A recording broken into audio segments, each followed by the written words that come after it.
컨셉이란 말의 뜻은 뭐예요? 우리말로 번역하면. 개념. 알겠죠? 어떤 이제 생각 이런 걸 이제 컨셉이라고 하고. 그래비메트릭 어널리시스. 이제 이게 뭐냐면 어널리시스는 우리가 또 뭐라고 번역하죠? 분석이요. 분석. 그다음 그래비메트릭은 그렇지. 질량이 있어야 중력이 생기죠.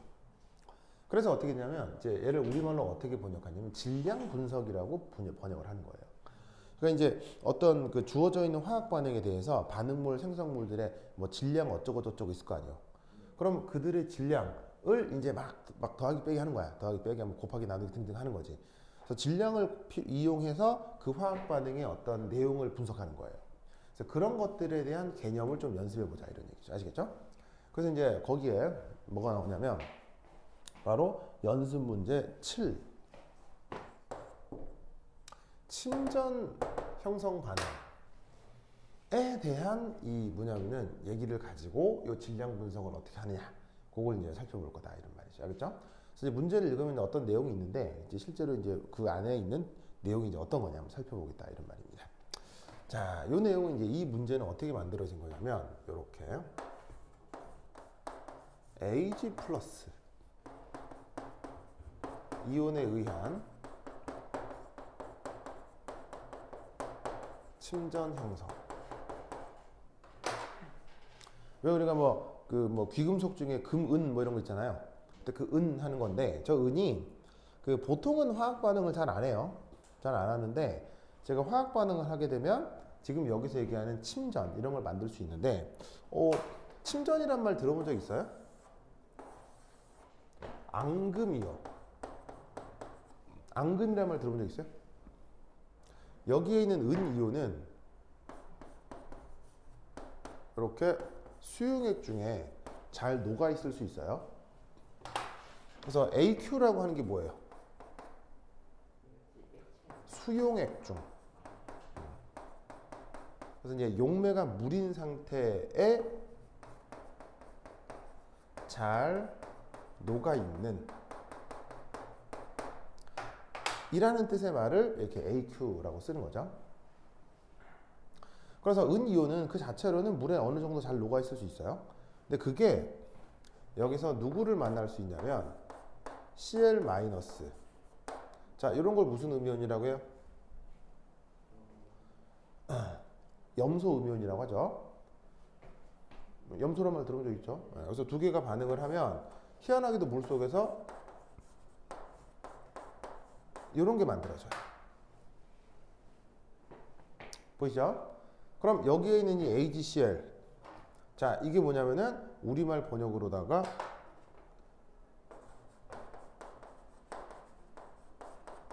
염화은 이렇게 이제 표현을 할 수 있는데 이때 이것이 보시다시피 여기 S란 말이 있죠.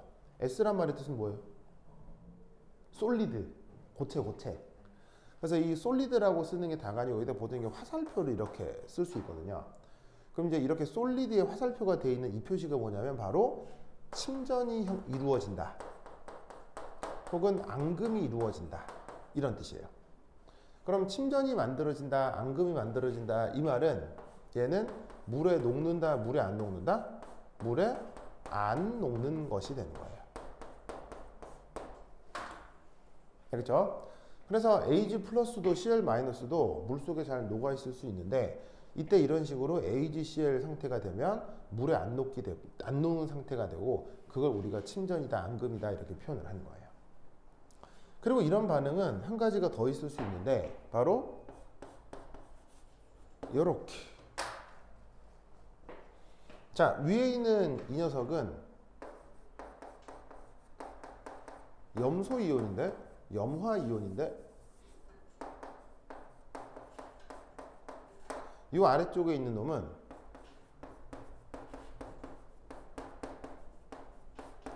브로민화 이온이라고 해요. 얘하고도 저 은이 똑같이 어떻게 됩니다? AgBr이라고 하는 앙금이 똑같이 만들어집니다. 아시겠죠? 그리고 이제 이때 이놈은 바로 우리말로 브로민화은 이렇게 이제 이름을 부르는 거죠. 자, 이때 여기에 있는 AgCl, 여기 있는 AgBr 둘 다 어떤 색이냐면요. 색깔은 둘 다 화이트예요. 얘도 똑같이 색깔이 화이트예요. 그래서 AgCl도 화이트고 AgBr도 화이트고 똑같은 화이트이기 때문에 색깔로는 이 둘이 구분된다 안 된다? 구분이 안 됩니다. 아시겠죠? 자, 그럼 이제 이런 침전 형성과 관련해서 지금 이제 문제에서 이제 그 얘기하고 있는 실험 과정은 요겁니다. 자, 여기에 짜자자잔 어떤 흰색의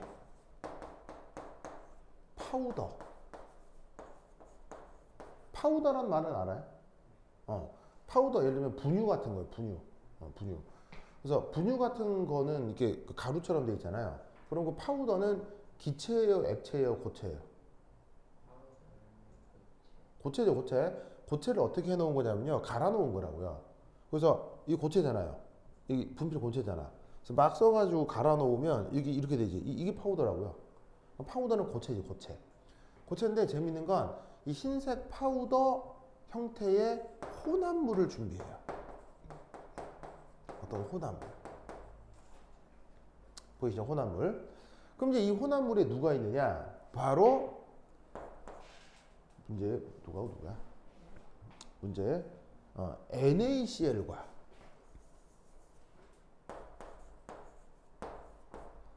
KBr 이 두 종류가 섞여 있는 혼합물인 거야. 그래서 얘도 지금 파우더면은 자 다시 한번 얘기하면 액체 상태예요, 고체 상태예요? 고체. 얘도 파우더면 고체예요. 둘 다 고체로 있는 건데 둘 다 색깔이 하얀색이기 때문에 흰색 가루이기 때문에 눈으로는 구분이 되겠어요, 안 되겠어요? 안 된다 이런 말이죠. 무슨 말이겠죠? 그래서 이때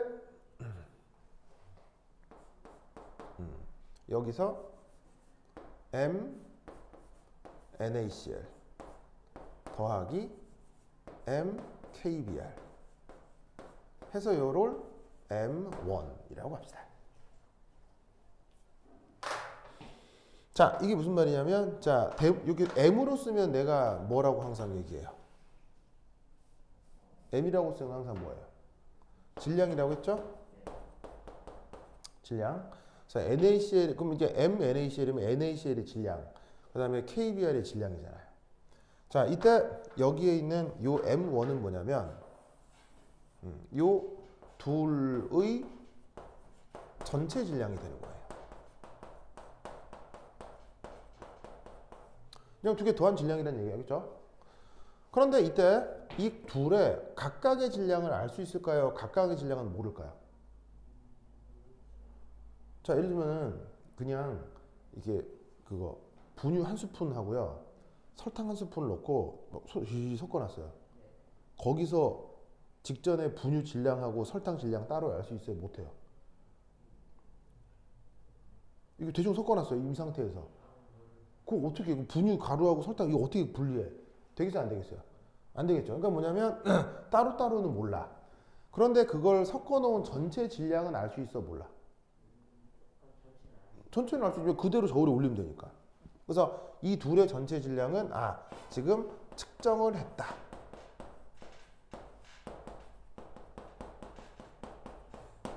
라고 쳐보자 이런 말이에요. 그래서 두 개가 섞여 있는 상태의 질량을 측정을 했단 말이에요. 그러니까 근데 이미 섞어놔 버렸기 때문에 각각의 질량은 모르는 거예요. 무슨 말 알겠죠? 자, 근데 여기다가 어떻게 하느냐? 물을 부어요. 물을 부어. 자, 그럼 여러분, 자, NaCl이라고 하는 거 우리가 일상생활에서 소금이라고 하죠. 그럼 소금은 물 부으면은 잘 녹아요, 잘 안 녹아요?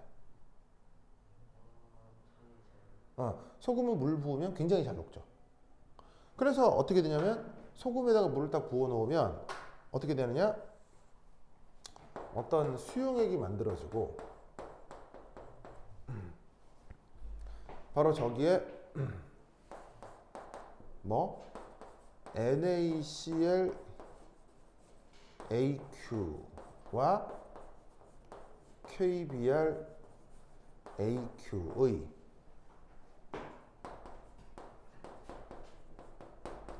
혼합 수용액이 만들어지는 거예요.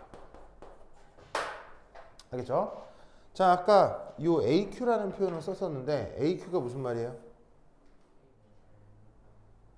물 부어 놓으면 잘 녹아있는 그런 물질들을 AQ라고 쓴다고 했었죠.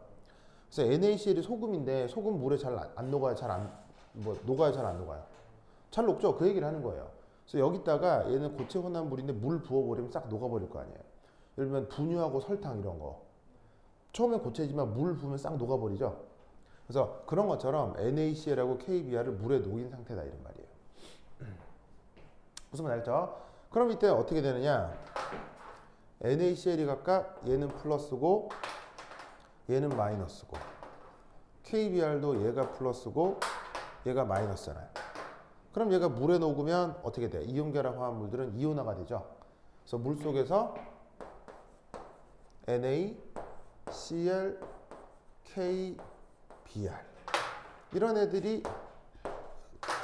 이렇게 양이온, 음이온으로 이렇게 다 거의 이온화를 한다 이런 말이에요. 알겠죠? 그래서 이런 과정을 이제 이온하다 이렇게 생각을 하죠. 그래서 KBr하고 NaCl은 물에 넣게 되면 이런 식으로 이온화가 아주 잘 됩니다. 무슨 말 알겠죠? 그죠? 자, 이때 여기다가 뭐를 부어 놓느냐? 바로 여기다가 이제 이걸 붓는 거예요.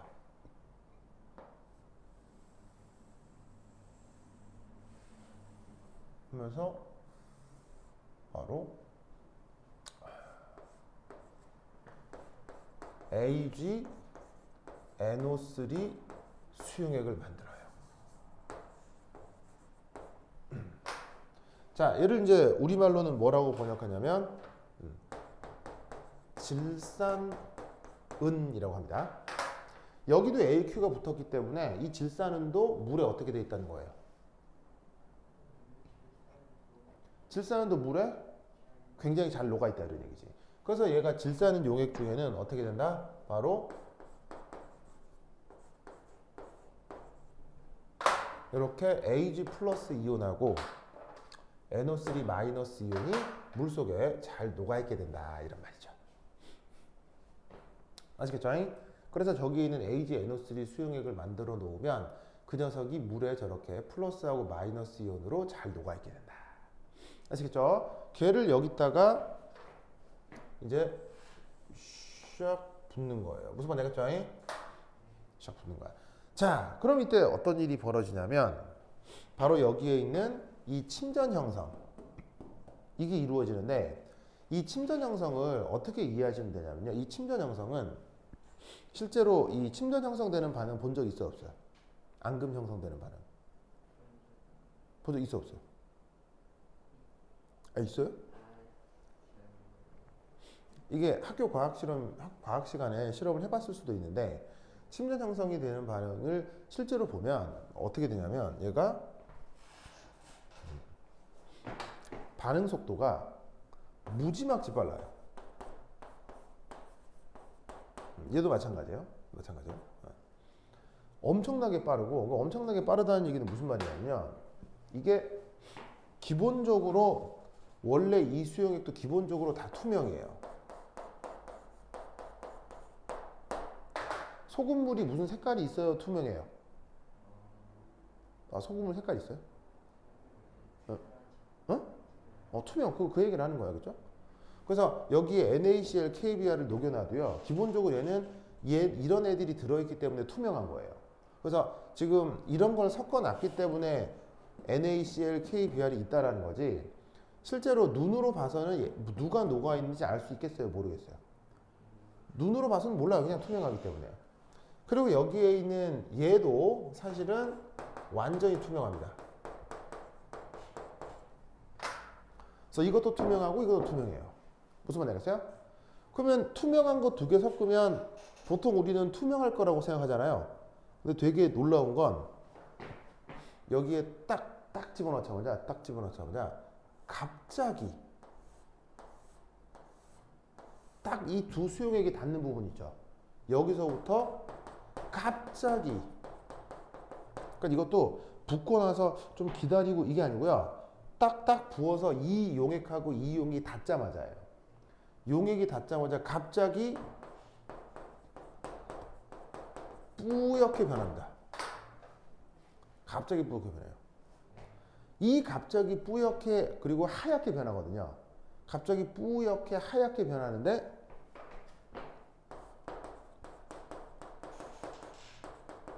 여기서 바로 뭐가 만들어진 거다? 바로 여기서 언급한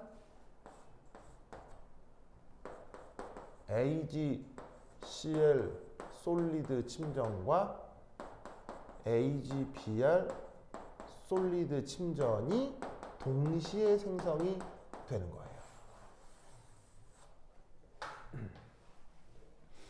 무슨 말 알겠죠? 그래서 이것도 투명한 물이고, 그러니까 수용액이고, 얘도 투명한 수용액인데 붓자마자 섞이면서 싹 갑자기 뿌연 게 갑자기 팍 만들어지기 시작하는 거야. 갑자기 안개 같은 게 팍 끼는 거예요.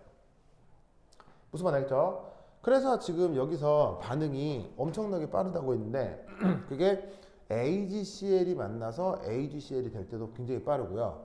Ag 플러스가 브로마이드를 Br 마이너스를 만날 때도 이 반응은 엄청나게 빠릅니다. 알겠죠?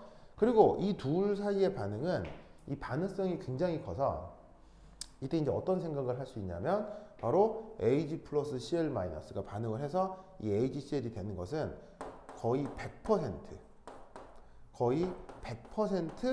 완벽하게 반응 진행이 된다 라고 생각을 하겠다 이런 말이에요.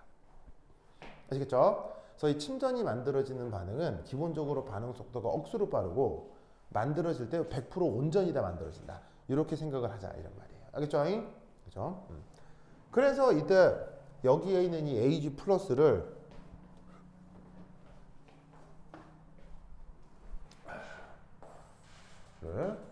이런 식으로다가 잔뜩 집어넣는 겁니다. 잔뜩 집어넣어요. 무슨 말 알겠죠? 그러면 이때 얘가 어떻게 되느냐? 모든 Cl 마이너스와 Br 마이너스가 소모된 후 어떻게 되느냐?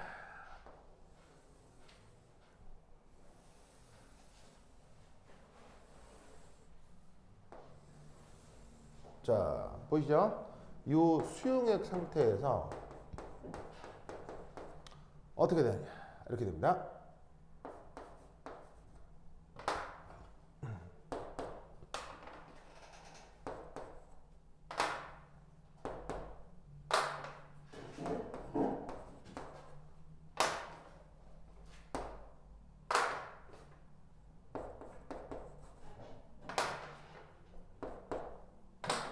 하고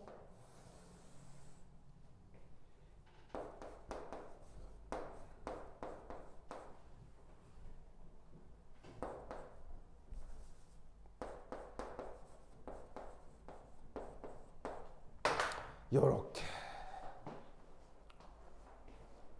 저렇게 됩니다. 이렇게 갑자기 뿌옇게 만들어지는 이 침전들은 물보다 무거워요. 알겠죠? 왜냐하면 여기에 있는 은 이온이나 염소 브로마인 원자들이 굉장히 원자력이 크기 때문에 물보다 밀도가 큽니다. 무거워요. 고체들이라서.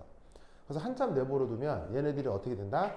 바닥에 이런 식으로 쫙 깔아앉게 돼요. 알겠죠? 그래서 이 뭐냐면 분필 물에 녹아요, 안 녹아요? 안 녹고 분필 물에 넣어본 적 있어요? 그러면 어떻게 되냐면 물 속에 그냥 밑에 가라앉아 있게 된다고요. 알겠죠? 그런 상태가 된다 이런 말이지. 알겠죠? 그래서 여기서 만들어지는 혼합 침전 혹은 앙금이 바닥에 가라앉게 됩니다.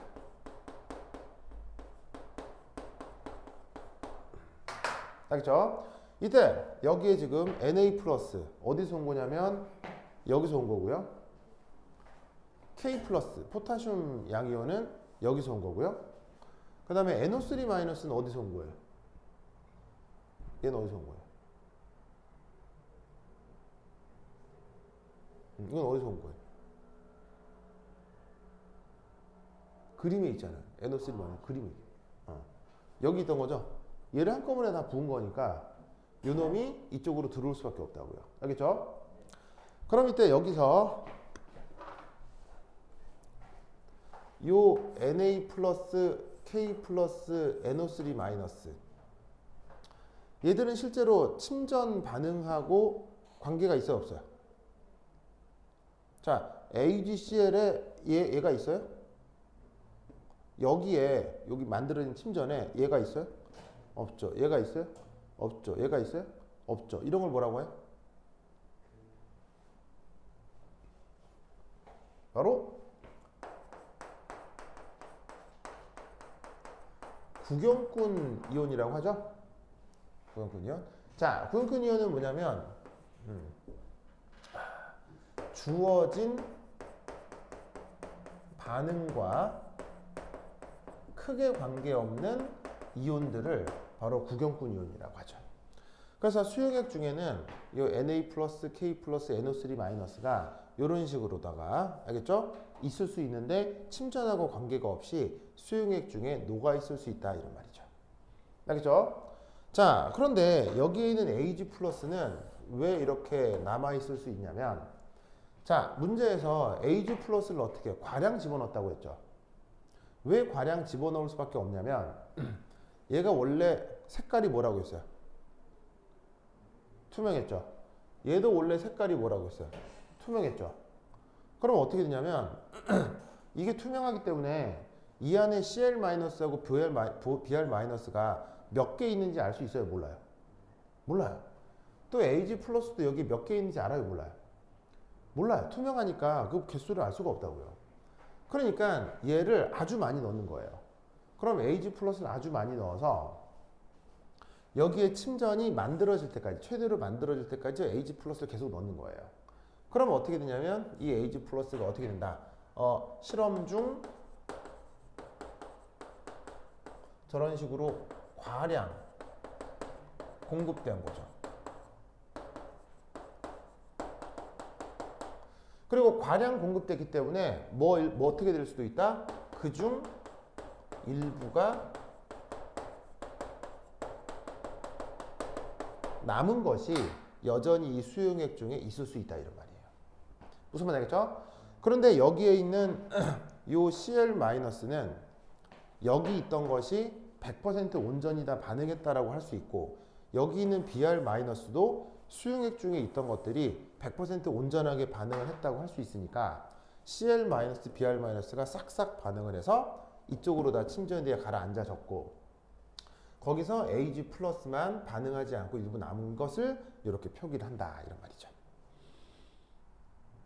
자, 이렇게 혼합 침전이 바닥에 가라앉기까지 이렇게 그 반응을 시킨다고 했었죠. 그래서 이 혼합 침전이 이제 완전히 다 바닥에 가라앉게 된 거예요. 그렇죠? 자, 그럼 이때 얘를 어떻게 해주냐면요. 이렇게 해줍니다. 자, 직전까지 이 Ag 플러스를 그래서 과량 집어넣어가지고는 이제 완전히 Cl-하고 Br-를 침전으로 만들었다고 했어요. 그래서 얘네들이 이제 뭘 만들게 되냐면 이렇게 혼합 침전. 그래서 혼합 침전이 되는데, 그러니까 섞여 있다는 거죠. 아, 그리고 색깔은 뭐라고 했어요? 화이트라고 했죠. 화이트.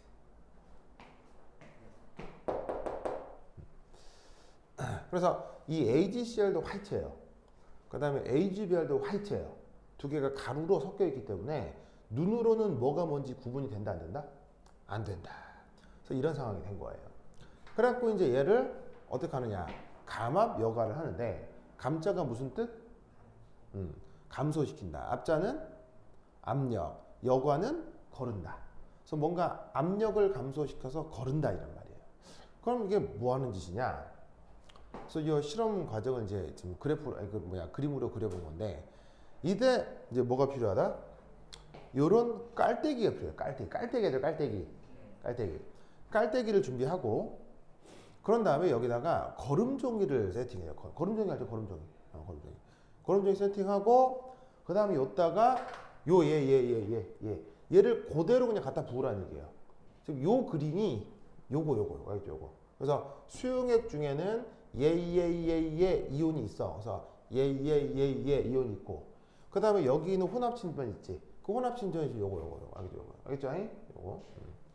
그래갖고는 어떻게 돼? 얘를 이렇게 부었다는 얘기예요. 그걸 지금 그린 거예요. 그래서 여기서 이제 이렇게 확 붓는 거야. 그래서 확 부어버리면 어떻게 되느냐? 여기 있는 국물 있지, 국물. 국물은 이 거름종이를 빠져나와서 이 국물은 이 아래쪽에 플라스크에 이렇게 모이게 될 거란 말이에요. 그래서 부으면 국물은 콸콸콸콸 나오고, 그 다음에 이 건더기예요, 건더기. 건더기에 딱 걸려서 여기 남아있을 거라 이런 얘기지. 무슨 말 알겠죠? 그림 잘 그렸죠? 그렇지. 그림만 봐도 어떤 건지 알겠죠? 알겠죠? 자, 그런데 이때 펌프란 말 알아요? 펌프? 펌프 이렇게 막 동동동동동 하면서 이게 뭔가 큰 물리적 힘을 내는 기계를 우리가 펌프라고 하잖아요. 그 펌프를 이용해서 여기도 이제 이게 뭐냐면 고무호수예요. 고무호수. 고무호수를 여기 딱 연결해서 이 깔때기는 좀 희한한 깔때기인데 그냥 이 국물이 쿠룩 나오는 길과 이렇게 고무호수를 연결할 수 있는 가지가 이렇게 또 달려 있어요. 그럼 여기다가 고무호수를 딱 꽂은 다음에 이 기계 펌프를 이용해서 콜콜콜콜 하는 이 펌프를 이용해서 여기를 압력을 쫙 뽑아주는 거예요. 그래서 이 주변을 어떻게 된다? 이 펌프를 이용해서 저압 조건으로 만들어주는 거죠.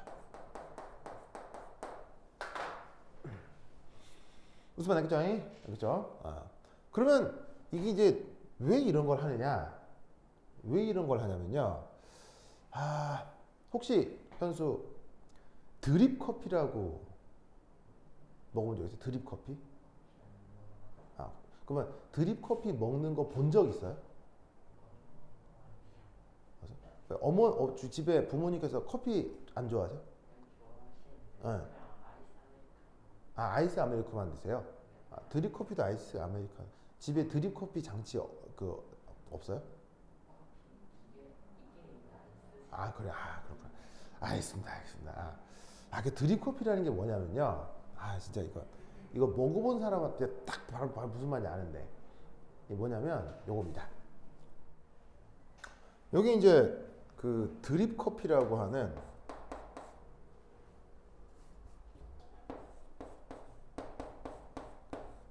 그 과정을 조금 이제 그 간단하게 그려본 거예요. 그러니까 드립이라는 게 무슨 말이에요? 똑똑 떨어뜨리다 이런 얘기거든요. 뭘 똑똑 떨어뜨리냐면요.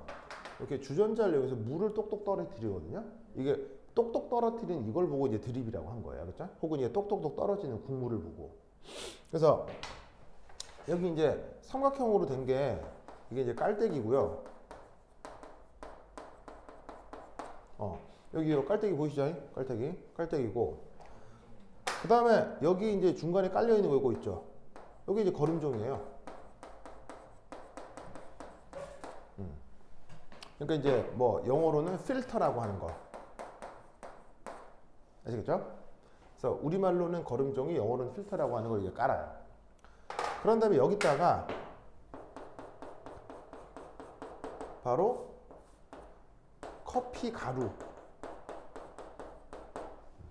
당연히 이 커피 가루는 그 원두 있죠, 원두 커피. 그 원두를 곱게 갈아, 아주 곱게 갈아요. 그러니까 그거를 여기다가 이 뭐냐면 깔때기 위에다 살짝 올리는 거지. 그런 다음에 여기다가 뜨거운 물을 붓는 거예요, 그냥. 그럼 어떻게 되냐면 이 뜨거운 물이 이 커피 가루, 우리 커피 가루는 이게 이제 드립 커피 말할 때 상당히 가루가 고와, 아주 입자를 곱게 갈아요.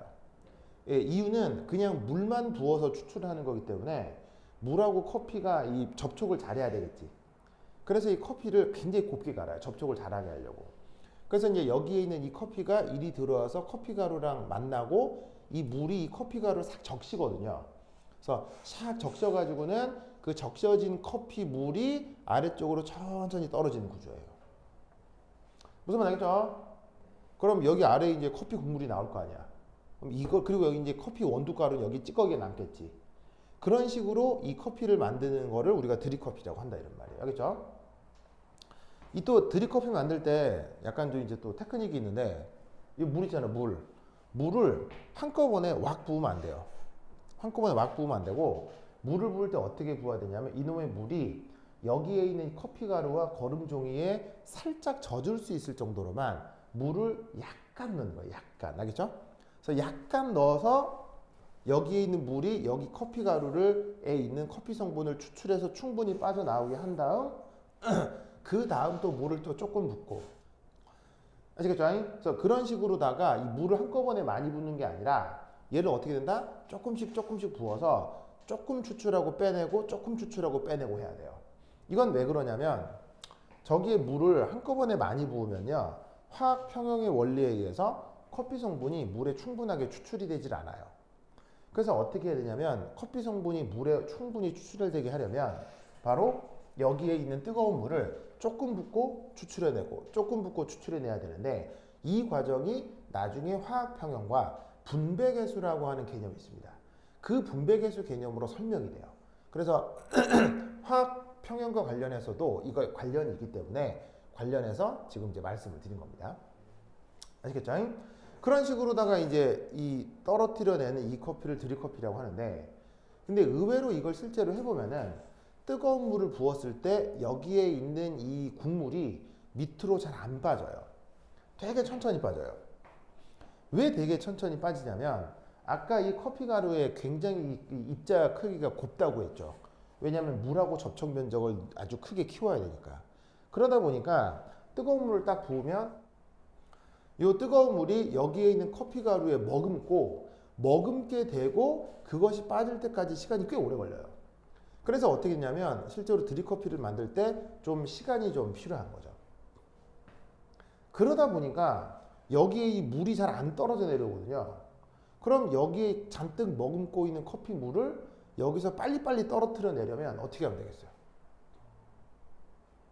이게 입자가 고와서 물이 한번 머금어지면 빨리 안 내려와요. 근데 성격이 급한 거지. 빨리 먹고 싶어. 그래서 이거 빨리 내려오게 하고 싶어. 그럼 어떻게 하면 돼요? 그럼 얘를 들어. 그 다음에 빨아. 그럼 훅 나올 거 아니야. 이해했어요? 물론 뜨겁겠지만 무슨 말인지 알겠어요? 급하면 이걸 들고 빨리 안 내려오니까 빨아. 그럼 줄줄 나올 거 아니야. 그거예요. 무슨 말인지 알겠어요? 그거예요. 그러니까 실제로 얘를 딱 부어서 여기에 있는 수용의 국물이 혼합 진전을 잘 때 빠져내려오느냐 빠져내려오는 속도가 굉장히 느려요. 왜냐하면 이 커피 가루처럼 혼합 진전도 입자 크기가 매우 작아서 이 물이 여기를 뚫고 빠져나올 때까지 시간이 오래 걸리기 때문에 여기서 저압 조건을 이용해 가지고는 펌프로 뽑아주면 이 국물이 빨리빨리 내려올 수 있는 거예요. 무슨 말인지 알겠죠? 그렇죠? 그런 식의 깔때기를 이름을 잡으세요. 비흐너 깔때기라고. 그래서 비흐너 깔때기. 아시겠죠? 이 발음이 비흐너예요. 비흐너. 이제 이게 이 발음이 어떻게 되냐면 발음이 이게 독일어 발음인데 저는 독일어의 모음은 한글 모음하고 똑같아요. 아, 에, 이, 오, 우. 기본 모음 다섯 가지죠. 사실은 이 5개의 모음은 거의 전 세계 모든 언어의 기본 발음은 똑같아요. 왜냐하면 인간의 그 입 모양이 이게 성대 모양이 다 비슷비슷하기 때문에 같은데 독일어에는 이상한 표현이 있어요. 바로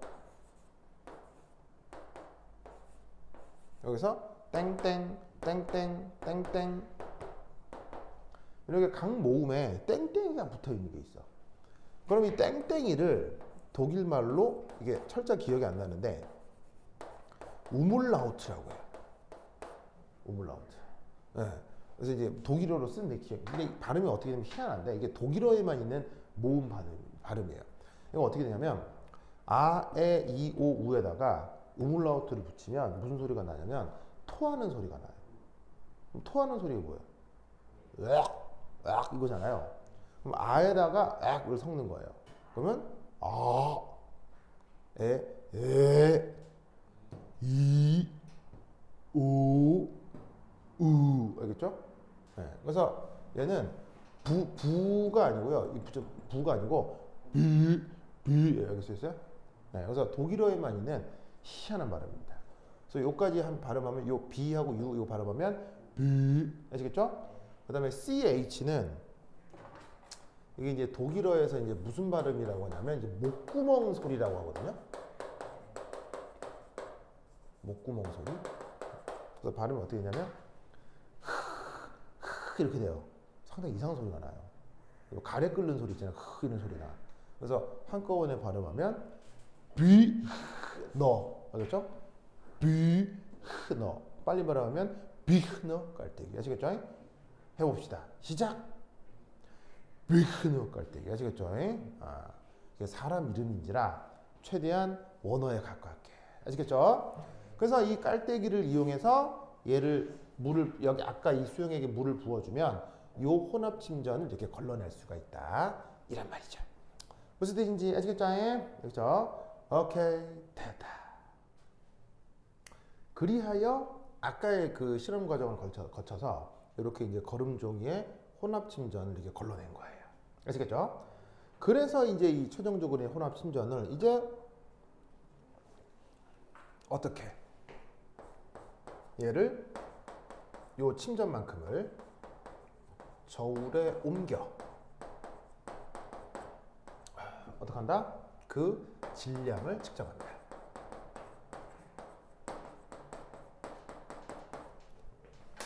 그래서 요만큼 딱 덜어가지고 질량을 재라 이런 말이에요. 무슨 말인지 알겠죠? 그렇죠? 어렵지 않을 거예요.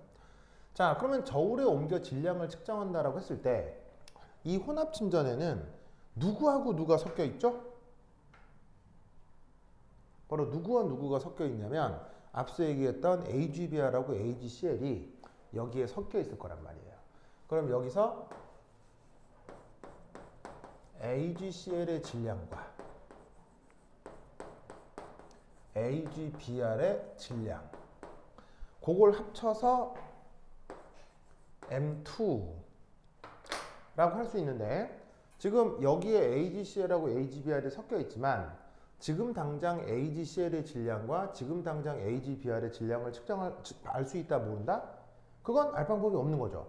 왜냐하면 분유에다가 설탕 이렇게 섞어가서 이 각각이 거기 질량 뭐인지 모르듯이 이 두 개가 색깔도 똑같기 때문에 이렇게 섞여 있으면 각각의 질량이 뭔지는 알 수가 없다 이런 말이에요.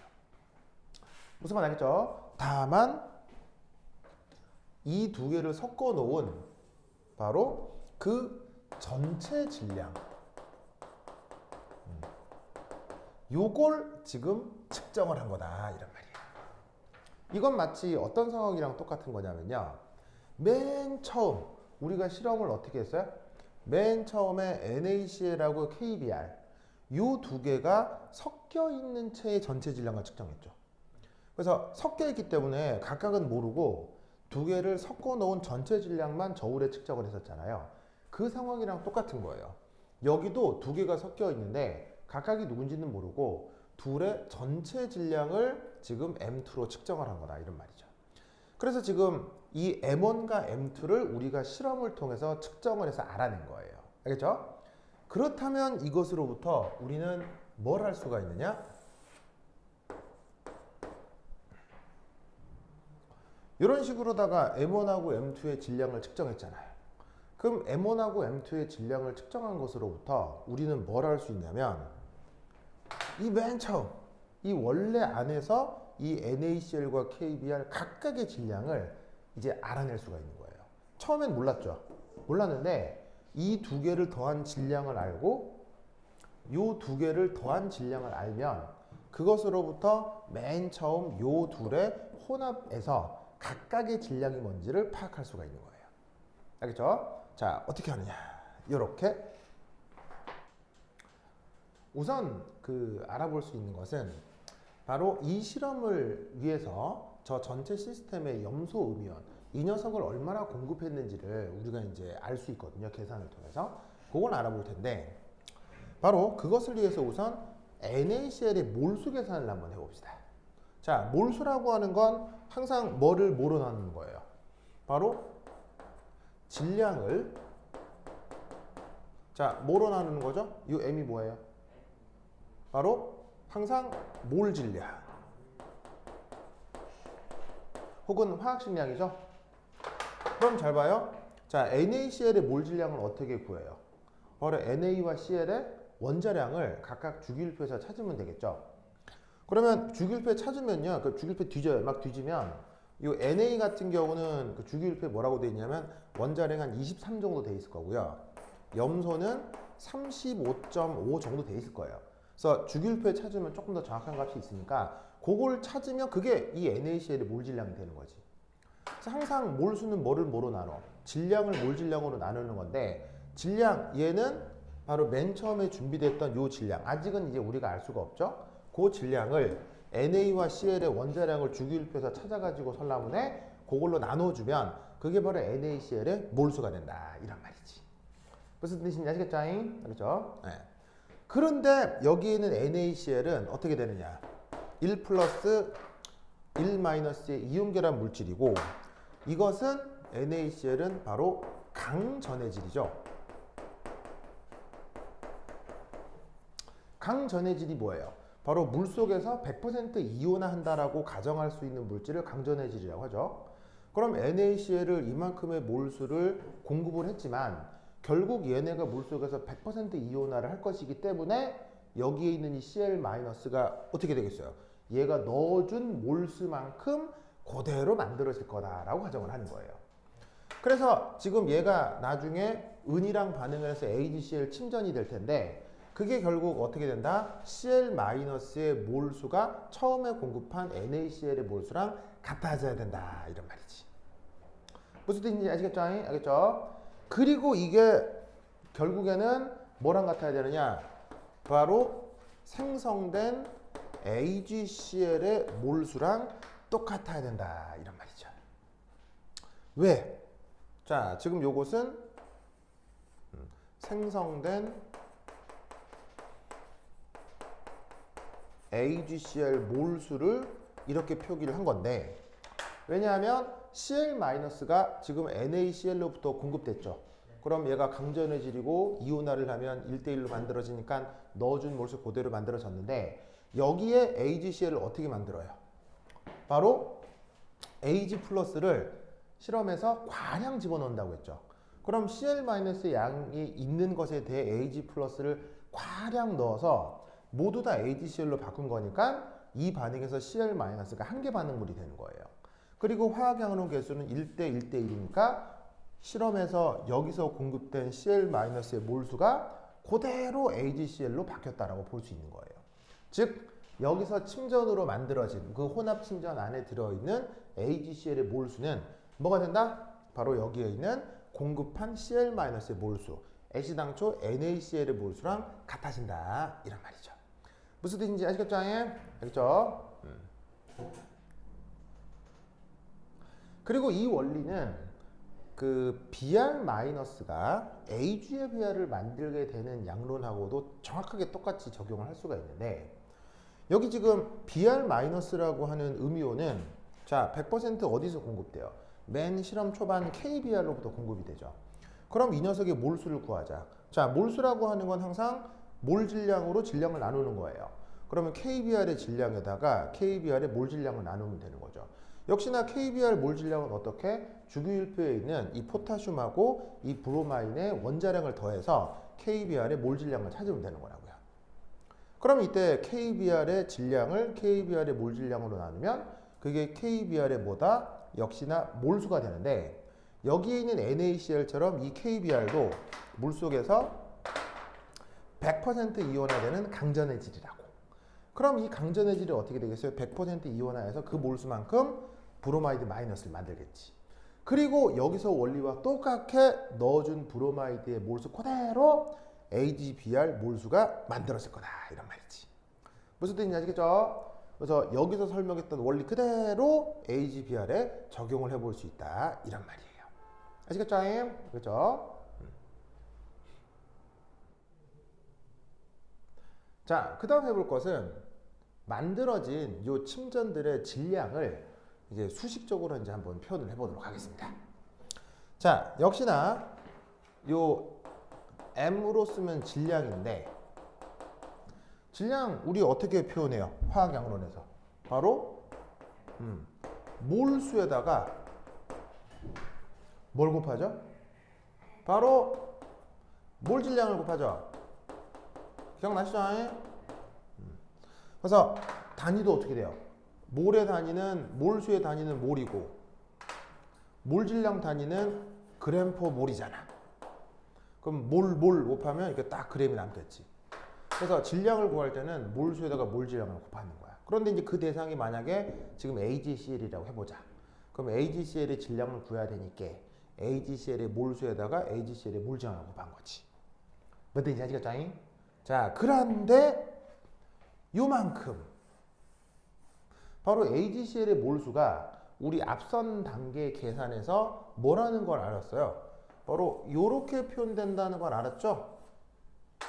바로 지금 이 실험 과정에서 바로 NaCl의 몰수를 구하고 그게 Cl-의 몰수고 그게 다시 NaCl의 몰수가 되기 때문에 이 AgCl의 이 몰수는 바로 이렇게 표현됐다는 게 바로 전 단계 계산에서 나온 거죠. 무슨 뜻인지 아시겠죠? 그것에 AgCl의 몰 질량을 곱해주면 그게 바로 AgCl의 질량이겠지. AgCl 몰 질량도 또 어떻게 구해요? 주기율표 뒤져요? 그럼 은의 원자량이 있겠죠? 염소의 원자량이 있겠죠? 두 개 더하면 이 녀석의 몰 질량을 구할 수 있어요. 아시겠죠?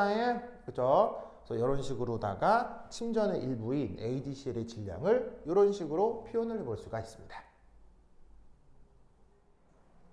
침전의 일부인 AgCl의 질량을 이렇게 표현할 수 있듯 또 다른 침전 성분인 AgBl의 질량도 이 원리랑 똑같이 표현을 할 수 있습니다. 바로 AgBr의 몰수에다가 AgBr의 몰 질량을 곱하는 거죠. 자, 몰 질량 어떻게 구한다고요? Ag하고 Br의 원자량을 주기율표에서 찾아 더하면 이 녀석의 몰 질량을 구할 수 있죠. 그런데 앞선 화학양론에 의해서 여기랑 마찬가지로 AgR의 몰수는 어떻게 표현할 수 있어요? 바로 여기에 있는 KBr의 몰수 혹은 Br-의 몰수랑 똑같다고 했죠? 그래서 이 자리를 요걸로 치환하듯 이 자리를 요걸로 치환하는 거예요. 그러면 어떻게? 침전의 일부인 AgCl과 AgBr 각각의 성분에 대한 질량을 표현할 수 있다 이런 말입니다. 알겠죠? 그러면 이걸 어떻게 연결하느냐? 우리가 실험으로부터 그런데 어떤 데이터를 얻었어요? 바로 전체 혼합 침전에서 AgCl의 질량과 그 다음에 AgBl의 질량이 있는데 각각은 알지 못하더라도 두 개를 더해서 만든 요 전체 질량은 구할 수가 있었죠. 자, 그러면 이게 무슨 의미가 되느냐? 바로 얘들을 계산을 통해서 각각의 질량들을 얻어낼 수 있다는 뜻인데 그게 이제 어떻게 되는지 한번 살펴보도록 하겠습니다.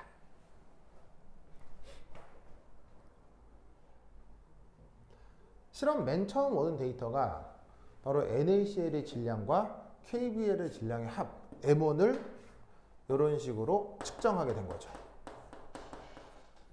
바로 실험 과정 이 단계. 알겠죠? 그 다음 최종 가장 마지막에 혼합 침전의 질량을 이렇게 M2로 측정하게 된 거예요. 그죠? 그런데 이때 앞선 과정의 계산에 의해서 여기에 있는 요 AgCl의 질량을 어떻게 표현할 수 있어요? 바로 요만큼을 요렇게 그 다음에 마찬가지로 요만큼을 이렇게 표현할 수 있다는 거 바로 앞선 계산에서 나왔죠? 그러면 이때 이 수식하고 이 수식을 잘 살펴보면요 우린 이걸 알 수가 있어요. 어쨌거나 이만큼은 어떤 상수죠. 이것도 마찬가지고요. 뭐냐면은 AgCl, NaCl, AgBr, KBr의 몰 질량 B잖아요. 그건 전부 다 주기율표에서 원자량 다 찾아서 이렇게 표현을 할 수 있기 때문에 요만큼하고 요만큼은 어떤 주어진 상수가 된다 이런 말이에요. 알겠죠? 그렇다면 이해하고 얘를 살펴봅시다. 이때 어떻게 할 수가 있다는 얘기예요. 바로 NaCl을 X라고 두고 KBr을 Y라고 두고 얘를 X라고 두고 얘를 Y라고 둔다면 어떻게 되겠어요? 미지수가 두 개고 방정식이 두 개인 2원 1차 연립방정식이 나타난다는 얘기예요. 그럼 이 말은 무슨 말이에요? M1, M2는 우리가 측정해서 아는 값이죠. 얘네들은 상수죠. 그러니까 이 두 연립방정식을 풀면 우리는 뭘 할 수 있다는 얘기예요? 바로 NaCl과 KBr 각각의 질량을 알 수 있다는 얘기예요. 무슨 말 나겠죠? 맨 처음에 얘도 허옇고 얘도 허옇고 고체 파우더라고요. 비비비 섞어 놓으면 뭐가 뭔지 알 수가 없어. 그래서 각각이 뭐지? 전혀 몰랐어도 이 녀석의 첫 번째 질량을 측정을 하고 그 다음에 침전 실험을 해서 다른 물질로 바꾼 다음에 또 전체 질량 이렇게 질량을 두 번 측정을 하면 결국에는 맨 처음 섞여 있었던 그 질량을 이렇게 방정식을 풀어 알 수 있다 이런 말입니다. 무슨 뜻인지 아시겠죠? 그렇죠? 그래서 이제 이런 어떤 테크닉을 뭐라고 한다? 질량 분석이라고 하는 거예요. 이런 질량 분석이 그 화학 특히나 나중에 이제 배울 수도 있는 분석화학에서 엄청나게 많이 등장을 하는데 이런 식의 화학 양론을 분석하는 어떤 이런 테크닉들을 꼭 기억해 두셔야 됩니다. 그래서 얘는 이렇게 단순히 이제 뭐 계산을 해서 뭐 계산식이 어떻게 나왔다도 중요하지만 실험 과정 자체를 이해를 하고 그것에서 이 수식이 어떻게 활용되는지를 꼭 뭐냐면 분석할 수 있어야 돼요. 아시겠죠? 이 문제 중요하니까 잘 기억해 두시기 바랍니다.